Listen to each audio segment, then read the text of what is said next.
ನಮಸ್ತೆ. ನಿಮ್ಮ ದಾಸವಾಳ ಗಿಡದಲ್ಲಿ ವರ್ಷಪೂರ್ತಿ ಹೂವು ಬರಬೇಕಾ?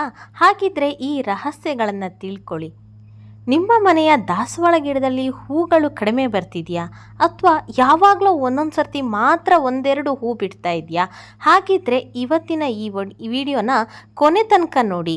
ಯಾಕಂದರೆ ದಾಸವಾಳ ಹೂಗಳು ವರ್ಷಪೂರ್ತಿ ಬಿಡಬೇಕು ಅಂತಂದರೆ ಬೇಸಿಕ್ಕಾಗಿ ನಾವು ಯಾವೆಲ್ಲ ಕೆಲಸಗಳನ್ನು ಮಾಡಬೇಕು ಅದನ್ನು ನಾನು ಈ ವಿಡಿಯೋದಲ್ಲಿ ತಿಳಿಸ್ತೀನಿ. ಜೊತೆಗೆ ನೀವು ಈ ಎಲ್ಲ ಕೆಲಸಗಳನ್ನು ಮಾಡಿದರೂ ಸಹ ನಿಮ್ಮ ಗಿಡದಲ್ಲಿ ಹೂವೇ ಬಿಡ್ತಾ ಇಲ್ಲ ಅಂತ ಅಂದರೆ ನಿಮಗೋಸ್ಕರ ಅಂತಾನೆ ನೀವು ಏನು ಮಾಡಿಲ್ಲ ಅಂತಂದ್ರೆ ಇದೊಂದು ಕೆಲಸ ಮಾಡಿದ್ರೆ ಹೂ ಬಿಟ್ಟೇ ಬಿಡುತ್ತೆ ಅನ್ನುವಂತಹ ಒಂದು ಬೋನಸ್ ಸಲಹೆಯನ್ನು ಸಹ ಕೊಡ್ತಾ ಇದ್ದೀನಿ. ಸೊ ವಿಡಿಯೋದ ಕೊನೆಯಲ್ಲಿ ತಿಳಿಸಿರುವ ಬೋನಸ್ ಸಲಹೆಯನ್ನು ಮಾತ್ರ ಮಿಸ್ ಮಾಡಿಕೊಳ್ಳೇಬೇಡಿ. ಮಿಸ್ ಮಾಡಿಕೊಂಡ್ರೆ ಖಂಡಿತವಾಗ್ಲೂ ನಿಮ್ಗೆ ಲಾಸ್ ಆಗುತ್ತೆ. ಓಕೆ, ನಮಸ್ತೆ. ನಾನು ಕೀರ್ತಿ ಚೇತನ್. ನೀವು ನೋಡ್ತಾ ಇದ್ದೀರಾ ಕೀರ್ತಿ ಚೇತನ್ ಇನ್ ಕನ್ನಡ. ನೀವು ಗಿಡವನ್ನು ಪ್ರೀತಿಸೋರಾದರೆ ಈ ಗಾರ್ಡನ್ ಚಾನೆಲ್ನ ಖಂಡಿತವಾಗ್ಲೂ ಮಿಸ್ ಮಾಡ್ಕೊಳ್ಬೇಡಿ. ಮರೀದೆ ಚಾನೆಲ್ನ ಸಬ್ಸ್ಕ್ರೈಬ್ ಮಾಡ್ಕೊಳ್ಳಿ. ನಮ್ಮ ಚಾನಲಲ್ಲಿ ಯಾವಾಗಲೂ ಗಾರ್ಡನ್ಗೆ ಸಂಬಂಧಪಟ್ಟ ಹಾಗೆ ತುಂಬ ಎಫೆಕ್ಟಿವ್ ಆಗಿರುವಂತಹ ಸಲಹೆಗಳು ಬರ್ತಾ ಇರುತ್ತೆ. ಓಕೆ, ಮೊದಲನೆಯ ಒಂದು ಟಿಪ್ಸ್ ನೋಡಿ. ಒಂದು ಬೇಸಿಕ್ ರೂಲ್ನ ಅರ್ಥ ಮಾಡ್ಕೊಳ್ಳಿ. ಯಾವುದೇ ಗಿಡಗಳು ತುಂಬ ಹೆಲ್ದಿಯಾಗಿ ಬೆಳಿಬೇಕು ಅಂತ ಅಂದರೆ ಅದಕ್ಕೆ ಗೊಬ್ಬರದ ಅವಶ್ಯಕತೆ ಇರುತ್ತೆ. ಹೂಗಳು ದೊಡ್ಡ ಸೈಜ್ನಲ್ಲಿ ಬರಬೇಕು ಅಥವಾ ನಿಮ್ಮ ಗಿಡದಲ್ಲಿ ಯಾವಾಗಲೂ ಹೂ ಬಿಡ್ತಾ ಇರಬೇಕು ಅಂದರೆ ಫಾಸ್ಫರಸ್ ಮತ್ತು ಪೊಟ್ಯಾಷಿಯಂ ರಿಚ್ ಇರುವಂತಹ ಗೊಬ್ಬರವನ್ನು ಕೊಡಬೇಕು. ಆಗ ಹೂಗಳ ಸೈಜ್ ತುಂಬ ದೊಡ್ಡದಿರುತ್ತೆ. ಯಾವಾಗ ಫಾಸ್ಫರಸ್ ರಿಚ್ ಇರುವಂತಹ ಗೊಬ್ಬರವನ್ನು ಕೊಡ್ತೀರಾ ಆಗ ಹೂಗಳ ಸೈಜ್ ತುಂಬಾ ದೊಡ್ಡದಿರುತ್ತೆ. ಗಿಡದ ತುಂಬ ಮೊಗ್ಗುಗಳು ಮತ್ತು ಹೂಗಳು ತುಂಬಿರಬೇಕು ಅಂದರೆ ಮೊದಲನೇದಾಗಿ ಫಾಸ್ಫರಸ್ ಮತ್ತು ಪೊಟ್ಯಾಷಿಯಂ ರಿಚ್ ಇರುವಂತಹ ಗೊಬ್ಬರವನ್ನು ಕೊಡಬೇಕು. ಆದರೆ ಎಲೆಗಳು ಗ್ರೀನಾಗಿ ತುಂಬ ಹೆಲ್ದಿಯಾಗಿ ಇರಬೇಕು ಅಂದರೆ ನೈಟ್ರೋಜನ್ ರಿಚ್ ಇರುವಂತಹ ಗೊಬ್ಬರವನ್ನು ಕೊಡಬೇಕು. ಅಲ್ಲಿಗೆ ಒಂದು ಗಿಡದ ಓವರಾಲ್ ಬೆಳವಣಿಗೆಗೆ ಮುಖ್ಯವಾಗಿರುವಂತಹ ಗೊಬ್ಬರ NPK, ನೈಟ್ರೋಜನ್, ಫಾಸ್ಫರಸ್ ಮತ್ತು ಪೊಟ್ಯಾಷಿಯಂ ಮತ್ತು ಫಾಸ್ಫರಸ್. ಇದರ ಜೊತೆಗೆ ಅಗತ್ಯ ಇರುವಂತಹ ಮೈಕ್ರೋ ನ್ಯೂಟ್ರಿಯೆಂಟ್ಸ್ಗಳು ಸಹ ಬೇಕು. ಆದರೆ ಅತಿ ಮುಖ್ಯವಾಗಿ ಬೇಕಿರುವಂಥದ್ದು NPK ಯಾವುದರಲ್ಲಿ ತುಂಬ ಚೆನ್ನಾಗಿರುತ್ತೆ? ಸಾವಯವವಾಗಿ ನೀವು ಗೊಬ್ಬರ ಕೊಡ್ತಾ ಇದ್ದೀರಾ ಅಂತ ಅಂದರೆ ವರ್ಮಿ ಕಂಪೋಸ್ಟಲ್ಲಿ ತುಂಬ ಚೆನ್ನಾಗಿರುತ್ತೆ. ನಾವು ಮನೆಯಲ್ಲೇ ವರ್ಮಿ ಕಂಪೋಸ್ಟನ್ನು ತಯಾರಿಸ್ತೀವಿ. ಮನೆಯಲ್ಲಿರುವ ಹಸಿ ಕಸದಿಂದ ವರ್ಮಿ ಕಂಪೋಸ್ಟನ್ನು ತಯಾರಿಸ್ತೀವಿ. ಅದಕ್ಕೇ ನಾವು ಎರೆಹುಳವನ್ನು ಬಿಟ್ಟಿರ್ತೀವಿ. ಅದರಿಂದ ಇಲ್ಲಿ ಬಾಟಮಲ್ಲಿ ಲಿಕ್ವಿಡ್ ಸಹ ಬರುತ್ತೆ ನೋಡಿ, ಇದೇ ಥರ. ಈ ಲಿಕ್ವಿಡನ್ನು ಎರೆ ಜಲ ಅಂತ ಹೇಳಿ ಕರಿತೀವಿ. ಇದನ್ನು ನಾನು ನೀರಿಗೆ ಮಿಕ್ಸ್ ಮಾಡಿ ಗಿಡಗಳಿಗೆ ಕೊಡ್ತೀನಿ. ಈಗ ಮಳೆಗಾಲ ಆಗಿರೋದ್ರಿಂದ ಈ ಲಿಕ್ವಿಡ್ಗಿಂತ ಸಾಲಿಡ್ ಕಂಪೋಸ್ಟನ್ನು ಕೊಡೋದು ತುಂಬ ಒಳ್ಳೆಯದು. ವರ್ಮಿ ಕಂಪೋಸ್ಟಲ್ಲಿ ಗಿಡದ ಓವರಾಲ್ ಗ್ರೋತ್ಗೆ ಬೇಕಾಗಿರುವಂತಹ ಗೊಬ್ಬರ ಸಿಗುತ್ತೆ. ನೀವು ಮನೆಯಲ್ಲಿ ತಯಾರಿಸ್ತಾ ಇಲ್ಲ ಅಂತಂದರೆ ನರ್ಸರಿಯಿಂದ ವರ್ಮಿ ಕಂಪೋಸ್ಟ್ನ ತರಿಸ್ಬಿಟ್ಟು ಕೊಡಬಹುದು. ಈ ವರ್ಮಿ ಕಂಪೋಸ್ಟಲ್ಲಿ ಎರೆಹುಳಗಳ ಮೊಟ್ಟೆ ಇರುತ್ತೆ. ನೀವು ಯಾವಾಗ ಇದನ್ನು ಮಣ್ಣಿಗೆ ಹಾಕ್ತೀರಾ ಅಗತ್ಯ ಇರುವಷ್ಟು ತೇವಾಂಶ ಸಿಕ್ಕಿ ಅದರಲ್ಲಿ ಎರೆಹುಳಗಳ ಉತ್ಪಾದನೆ ಆಗುತ್ತೆ. ಯಾವ ಮಣ್ಣಲ್ಲಿ ಎರೆಹುಳಗಳು ಚೆನ್ನಾಗಿರುತ್ತೆ ಆ ಮಣ್ಣು ಹೆಚ್ಚು ಫಲವತ್ತಾಗಿರುತ್ತೆ. ನೀವು ಗೊಬ್ಬರ ಕೊಟ್ಟಿಲ್ಲ ಅಂತ ಅಂದ್ರೂ ಸಹ ಹೂಗಳು ಚೆನ್ನಾಗಿ ಬರುತ್ತೆ. ಕೆಲವ್ರು ಹೇಳೋದು ಕೇಳ್ಬೋದು ನೀವು, ನಾನು ಗೊಬ್ಬರನೇ ಹಾಕಲ್ಲ ಚೆನ್ನಾಗಿ ಹೋಗ್ಬಿಡುತ್ತೆ. ಯಾಕಂದರೆ ಆ ಮಣ್ಣು ಅಷ್ಟು ಫಲವತ್ತಾಗಿರುತ್ತೆ. ಎರೆಹುಳಗಳು ಇರುವಂತಹ ಮಣ್ಣು ಹೆಚ್ಚು ಫಲವತ್ತಾಗಿರುತ್ತೆ. ಯಾವಾಗಲೂ ಗೊಬ್ಬರ ಹಾಕೋ ಮುಂಚೆ ಮಣ್ಣನ್ನು ಈ ರೀತಿ ಲೂಸ್ ಮಾಡ್ಕೊಳ್ಳಿ. ಪ್ರತಿ 15 ದಿನಕ್ಕೊಮ್ಮೆ, ಅದರಲ್ಲೂ ಈ ಮಳೆಗಾಲದಲ್ಲಿ ಪ್ರತಿ 15 ದಿನಕ್ಕೊಮ್ಮೆ ಈ ರೀತಿ ಮಣ್ಣನ್ನು ಲೂಸ್ ಮಾಡ್ತಾ ಇರಬೇಕು. ಆಗ ಗಿಡದಲ್ಲಿ ಹೆಚ್ಚು ಗಾಳಿ ಆಡತ್ತೆ, ಗಿಡ ಚೆನ್ನಾಗಿ ಬೆಳೆಯುತ್ತೆ, ಬೇರುಗಳು ಸಹ ಚೆನ್ನಾಗಿ ಬೆಳೆಯುತ್ತೆ. ನೀವು ತಿಂಗಳಿಗೆ ಒಂದು ಮುಷ್ಟಿಯಷ್ಟು ಗೊಬ್ಬರ ಹಾಕ್ತಾ ಇದ್ದರೆ 10 ದಿನಕ್ಕೊಂದು ಸರ್ತಿ 1-2 ಸ್ಪೂನಷ್ಟು ಹಾಕಿ. ಯಾಕಂದರೆ ಈಗ ಮಳೆಗಾಲ ಗೊಬ್ಬರ ತೊಳೆದು ಹೋಗ್ತಾ ಇರುತ್ತೆ. ಹಾಗಾಗಿ 10 ದಿನಕ್ಕೊಂದು ಸರ್ತಿ 1-2 ಸ್ಪೂನಷ್ಟು ಹಾಕಿ. ದಾಸವಾಳ ಗಿಡಗಳಿಗೆ ಹೆಚ್ಚು ಗೊಬ್ಬರದ ಅವಶ್ಯಕತೆ ಇರುತ್ತೆ. ಇದನ್ನು ಹೆವಿ ಫೀಡರ್ ಪ್ಲಾಂಟ್ ಅಂತಲೇ ಕರಿತೀವಿ. ಹಾಗಾಗಿ ಗೊಬ್ಬರದ ಅವಶ್ಯಕತೆ ಜಾಸ್ತಿ ಇರುತ್ತೆ. ಬಾಳೆಹಣ್ಣಿನ ಸಿಪ್ಪೆಯ ಗೊಬ್ಬರವನ್ನು ಸಹ ಕೊಡಬಹುದು. ಅದನ್ನು ನೆನೆಸಿ ನೀರನ್ನು ಸಹ ಕೊಡಬಹುದು. ಹೇಗೆ ಕೊಡಬೇಕು ಅನ್ನುವಂತಹ ವಿಡಿಯೋ ನಮ್ಮ ಚಾನೆಲ್ನಲ್ಲಿದೆ, ನೀವು ನೋಡಬಹುದು. ಫಾಸ್ಫರಸ್ ಹೆಚ್ಚಿರುವಂತಹ ಯಾವುದೇ ಗೊಬ್ಬರ ಕೊಡೋದ್ರಿಂದ ಹೂಗಳ ಉತ್ಪಾದನೆ ಹೆಚ್ಚಾಗುತ್ತೆ. ರಾಸಾಯನಿಕ ಗೊಬ್ಬರಕ್ಕಿಂತ ಸಾವಯವ ಗೊಬ್ಬರ ಬಳಸಿದರೆ ಗಿಡ ಆರೋಗ್ಯವಾಗಿ ಬೆಳೆಯೋದರ ಜೊತೆಗೆ ಹೆಚ್ಚು ಹೂಗಳನ್ನು ಬಿಡುತ್ತೆ. ಓಕೆ, ಮುಂದಿನ ಮುಖ್ಯವಾಗಿರುವಂತಹ ಅಂಶ ಸೂರ್ಯನ ಬಿಸಿಲು. ದಾಸವಾಳ ಗಿಡಕ್ಕೆ ಹೂವು ಬರಲು ಮೊದಲು ಅತಿ ಮುಖ್ಯವಾಗಿರುವಂಥದ್ದು ಸೂರ್ಯನ ಬೆಳಕು. ದಾಸವಾಳ ಗಿಡ ಅಂತಲ್ಲ, ಯಾವುದೇ ಹೂ ಬಿಡುವ ಗಿಡಗಳಿಗೆ ಸೂರ್ಯನ ಬೆಳಕು ಅತಿ ಮುಖ್ಯ.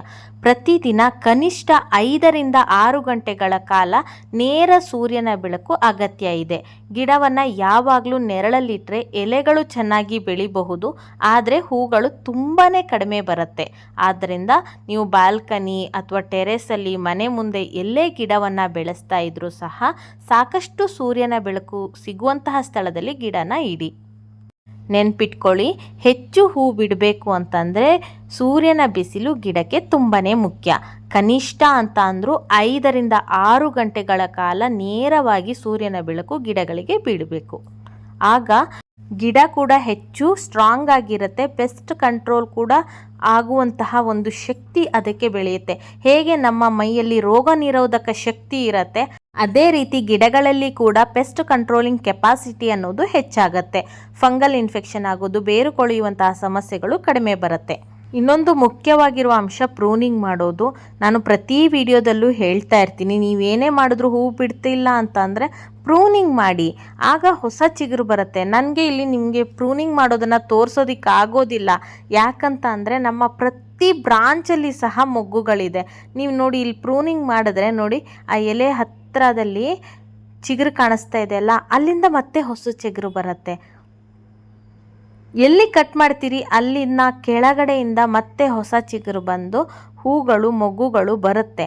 ಪ್ರೂನಿಂಗ್ ಮಾಡ್ತಾ ಇರಿ. ನಮ್ಮ ಪ್ರತಿ ಗಿಡದಲ್ಲೂ ಮೊಗ್ಗುಗಳು ಇರೋದ್ರಿಂದ ನಾನು ನಿಮಗೆ ಪ್ರೂನಿಂಗ್ ಮಾಡೋದನ್ನು ತೋರಿಸೋದಕ್ಕಾಗೋದಿಲ್ಲ.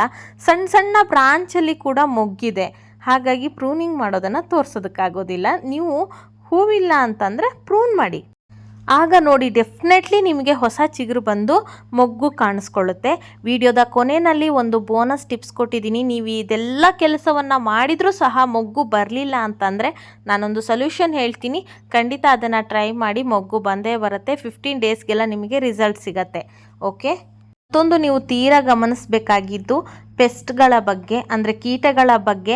ತೀರಾ ನ್ಯಾಚುರಲ್ ಆಗಿ ಕಾಣಿಸ್ತಾ ಇದ್ರೂ ಸಹ ಎಲೆಯ ಹಿಂಭಾಗವನ್ನು ನೋಡಿದ್ರೆ ಅಲ್ಲಿ ಪೆಸ್ಟ್ ಅಟ್ಯಾಕ್ ಆಗಿರುತ್ತೆ. ಎಲೆ ಮೇಲೆ ನೋಡೋದಕ್ಕೆ ಏನೂ ಆಗಿಲ್ಲ, ಚೆನ್ನಾಗೇ ಇದೆ ಅನ್ನೋ ರೀತಿ ಕಾಣಿಸಿದ್ರು ಹಿಂದೆ ತಿರುಗಿಸಿ ನೋಡಿ ಪೆಸ್ಟ್ ಅಟ್ಯಾಕ್ ಆಗಿರುತ್ತೆ. ಪ್ರತಿ 15 ದಿನಕ್ಕೊಂದ್ಸರ್ತಿ ಈ ಕೆಲಸವನ್ನು ಮರೀದೇನೆ ಮಾಡಿ. ಗಿಡ ನೋಡೋದಕ್ಕೆ ನೋಡಿ ಇದೆಷ್ಟು ಹೆಲ್ದಿಯಾಗಿ ಕಾಣಿಸ್ತಾ ಇದೆ. ಒಂದು ಚೂರು ಇದರಲ್ಲಿ ಪೆಸ್ಟ್ ಇದೆ ಅಂತ ಗೊತ್ತೇ ಆಗಲ್ಲ. ನೋಡಿ ಇಲ್ಲಿ ಮಿಲಿಬಗ್ ಇದು ಒಂದಿದೆ, ನಾಳೆ ನೋಡ್ತಿದ್ದಂಗೆ 4 ಆಗುತ್ತೆ. ಇನ್ನೊಂದು ವಾರ ನಾನು ಕೇರ್ ಮಾಡಲಿಲ್ಲ ಅಂದರೆ ಪೂರ್ತಿ ಗಿಡವನ್ನೇ ಆವರಿಸ್ಕೊಳ್ಳುತ್ತೆ. ಸೊ ನಾನು ಈಗಲೇ ಅದರಲ್ಲಿ ಆ್ಯಕ್ಷನ್ ತೊಗೊಂಡ್ರೆ ಇಲ್ಲಿಗೆ ಅದು ಕಂಟ್ರೋಲಿಗೆ ಬರುತ್ತೆ. ಸೊ ಪ್ರತಿ 15 ದಿನಕ್ಕೊಂದ್ಸರ್ತಿ 5 ನಿಮಿಷ ಫ್ರೀ ಮಾಡಿಕೊಂಡು ಗಿಡನ ಚೆಕ್ ಮಾಡಿ. ನೋಡಿ, ನಾನು ನಿಮ್ಗೆ ಈಗಷ್ಟೇ ತೋರಿಸ್ತಾ ಇದ್ದಿದ್ದು ಗಿಡಗಳೇ ಎಷ್ಟು ಹೆಲ್ದಿಯಾಗಿದೆ ಅಂತ ಅನ್ನಿಸ್ತಾ ಇತ್ತು. ನೋಡಿ ಇಲ್ಲಿ ಅಫಿಡ್ಸ್ ಅಟ್ಯಾಕ್ ಆಗಿದೆ, ಒಂದರಲ್ಲಿ ಮಿಲಿಬಗ್ ಇದೆ, ಅಫಿಡ್ಸ್ಗಳಿದೆ. ಸೊ ಇದನ್ನು ನಾನು ಈಗಲೇ ಕಂಟ್ರೋಲ್ ಮಾಡಿದ್ರೆ ಬೇರೆ ಗಿಡಗಳಿಗೆ ಸ್ಪ್ರೆಡ್ ಆಗೋದು ಕಡಿಮೆ ಆಗುತ್ತೆ. ಹಾಗಾಗಿ ಪ್ರತಿ 15 ದಿನಕ್ಕೊಂದ್ಸರ್ತಿ ಆ್ಯಕ್ಷನ್ ತೊಗೊಳ್ಳಿ. ನಾನು ನೀಮ್ ಆಯಿಲ್ನ ಬಳಸ್ತೀನಿ, ಪ್ರತಿ ವಿಡಿಯೋದಲ್ಲೂ ಹೇಳ್ತಾ ಇರ್ತೀನಿ. ನಾನು ಯಾವುದೇ ರೀತಿ ಕೆಮಿಕಲ್ ಬಳಸೋದಿಲ್ಲ. ನಾನು ಬಳಸೋದು ಎಲ್ಲ ಆರ್ಗ್ಯಾನಿಕ್ ಪೆಸ್ಟಿಸೈಡ್ಗಳೇ. ಒಂದು ನೀಮ್ ಆಯಿಲ್ನ ಬಳಸ್ತೀನಿ, ಇಲ್ಲ ಅಂತಂದರೆ ಗೋಮೂತ್ರವನ್ನು ಬಳಸ್ತೀನಿ.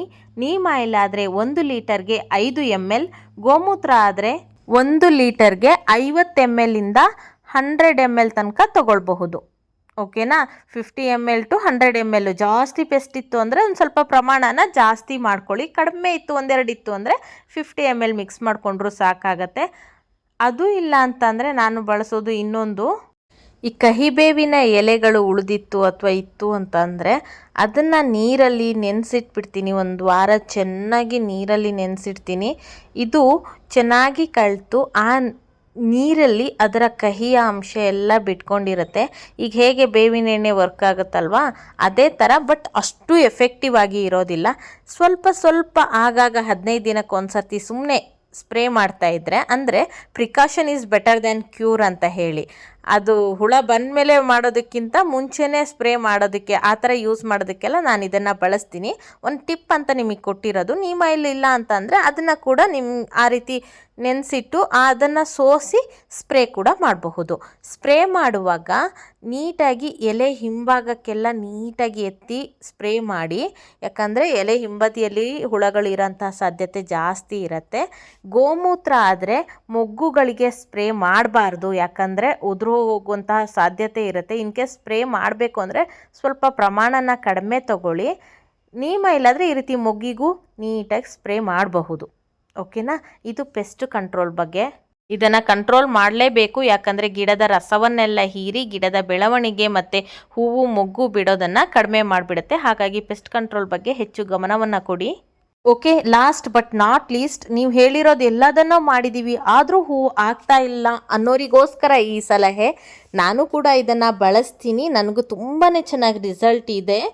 ಸೊ ಇದೆಲ್ಲ ಕೆಲಸದರ ಜೊತೆಗೆ ನೀವು ಮಾಡಬೇಕಾಗಿರುವಂತಹದ್ದು ಇನ್ನೊಂದಿದೆ. 15 ದಿನದಲ್ಲೇ ನಿಮಗೆ ರಿಸಲ್ಟ್ ಸಿಗುತ್ತೆ. ಹೂವು ದೊಡ್ಡ ಸೈಜಲ್ಲಿ ಬರುತ್ತೆ, ಜಾಸ್ತಿ ಮೊಗ್ಗುಗಳು ಸಹ ಆಗುತ್ತೆ. ಬಟ್ ಇದಕ್ಕೊಂಚೂರು ಖರ್ಚಾಗುತ್ತೆ. ಅದೇನು ಅಂದರೆ ಸೀವೀಡ್ ಎಕ್ಸ್ಟ್ರಾಕ್ಟ್ ಅಂತ ಹೇಳಿ ಒಂದು ಲಿಕ್ವಿಡ್ ಸಿಗುತ್ತೆ. ಎಲ್ಲ ಆನ್ಲೈನಿಂದ ನೀವು ತರಿಸ್ಕೊಳ್ಬಹುದು. ಇದು ಕೂಡ ಆರ್ಗ್ಯಾನಿಕ್ಕೇನೆ, ಯಾವುದೂ ಕೆಮಿಕಲ್ ಫರ್ಟಿಲೈಸರ್ಗಳನ್ನು ಪೆಸ್ಟಿಸೈಡನ್ನು ನಾನು ಹೇಳೋದಿಲ್ಲ. ನಾನು ಬಳಸೋದೇ ಇದು ಎಲ್ಲವೂ, ಅದನ್ನೇ ನಿಮಗೆ ಹೇಳ್ತಾ ಇದ್ದೀನಿ. ನಾನು ಮುಂಚೆ ಇದನ್ನೆಲ್ಲ ಬಳಸ್ತಿರ್ಲಿಲ್ಲ, ಈಗ ಬಳಸ್ತಾ ಇದ್ದೀನಿ. ನನಗೆ ರಿಸಲ್ಟ್ ತುಂಬಾ ಚೆನ್ನಾಗಿ ಕೂಡ ಸಿಕ್ಕಿದೆ. ಸಮುದ್ರದಲ್ಲಿ ಸಿಗುವಂತಹ ಪಾಚಿಯಂತಹ ಕಳೆ ಸಸ್ಯದಿಂದ ಇದನ್ನು ತಯಾರಿಸ್ತಾರೆ. ಇದನ್ನು ಪ್ರತಿ 1 ಲೀಟರ್ಗೆ 5 ml ಅಷ್ಟು ನೀರಿನ ಜೊತೆ ಮಿಕ್ಸ್ ಮಾಡಿ ಗಿಡಗಳಿಗೆ ಕೊಡಬಹುದು. ಬ್ಲ್ಯಾಕ್ ಕಲರಲ್ಲಿ ಇರುತ್ತೆ. ಗ್ರ್ಯಾನ್ಯುವಲ್ಸ್ ಸಹ ಸಿಗುತ್ತೆ, ಅಂದರೆ ಕಾಳಿನ ರೂಪದಲ್ಲಿ ಸಹ ಸಿಗುತ್ತೆ. ಗಿಡಕ್ಕೆ ಸ್ಪ್ರೇ ಕೂಡ ಮಾಡಬಹುದು, ಜೊತೆಗೆ ಮಣ್ಣಿಗೆ ಕೂಡ ಹಾಕಬಹುದು. ಓಕೆನಾ? ಇದನ್ನು ಟ್ರೈ ಮಾಡಿ. 15 ದಿನದೊಳಗೆ ನಿಮಗೆ ರಿಸಲ್ಟ್ ಸಿಗುತ್ತೆ. ನಿಮ್ಮ ಗಿಡದಲ್ಲಿ ಹೆಚ್ಚು ಹೂಗಳು ಬಿಡುತ್ತೆ. ನಾನು ಬಳಸುವಂತಹ ಮತ್ತು ಹೇಳಿದಂತಹ ಎಲ್ಲ ಪ್ರಾಡಕ್ಟ್ಗಳ ಲಿಂಕನ್ನು ನಾನು ಡಿಸ್ಕ್ರಿಪ್ಷನ್ ಬಾಕ್ಸಲ್ಲಿ ಕೊಟ್ಟಿರ್ತೀನಿ. ಮೋರ್ ಅಂತ ಇದೆಯಲ್ಲ ವಿಡಿಯೋದ ಕೆಳಗೆ, ಅಲ್ಲಿ ಕ್ಲಿಕ್ ಮಾಡಿ ನಿಮಗೆ ಇದೆಲ್ಲದರ ಲಿಂಕ್ ಸಹ ಸಿಗತ್ತೆ.